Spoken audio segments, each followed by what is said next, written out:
आज आपण काहीशा वेगळ्या पद्धतीने मिरचीचं लोणचं बनवणार आहोत। त्यासाठी ह्या ठिकाणी मेथी, धने, जिरे, ओवा, मोहरी, बडीशेप घेतलेले आहे।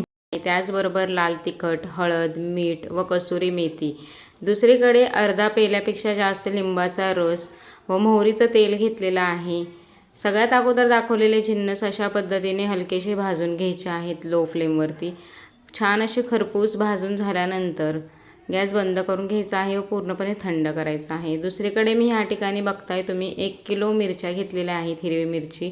त्याची देठं काढून घ्यायची आहेत व एका मिरचीचे आपल्याला 2 भाग करायचे आहेत व अशा पद्धतीने कापून घ्यायचे। कापून घेतलेल्या सगळ्या मिरच्या घ्यायच्या आहेत। त्यामध्ये सुरुवातीला दाखवलेले सगळे जिन्नस ह्यामध्ये घालून घ्यायचे आहेत व कोरडे मसाले घेतले होते त्याच्या अशा पद्धतीने पावडर केलेले आहे। पूर्णपणे थंड झाल्यानंतरच पावडर करायचे आहे। लिंबूचा रस घालायचा आहे, त्यानंतर एकत्रित करून घ्यायचा आहे। ह्या ठिकाणी जे तेल वापरणार आहोत ते तेल मोहरीचं आहे। तुम्ही ह्या ठिकाणी सूर्यफूल किंवा सोयाबीन तेलाचा वापर केला तरीही चालेल। फक्त तेल घेताना तेल छान असं कडकडीत गरम करून पूर्णपणे थंड झाल्यानंतरच ह्यामध्ये ॲड करायचं आहे। ॲड केल्यानंतर त्यामध्ये आपण कलोंजी घालणार आहोत। मसाल्याच्या दुकानामध्ये तुम्हाला कलोंजी आरामात मिळेल। कलोंजीमुळे लोणच्याला छान अशी चव येते। 7 ते 8 दिवसानंतर तुम्ही बघू शकता। रोज आपल्याला हे लोणचं उन्हात ठेवायचं आहे हवाबंद डब्यामध्ये। कोणत्याही ऋतूमध्ये तुम्ही तयार करू शकता व त्याचा आस्वाद घेऊ शकता।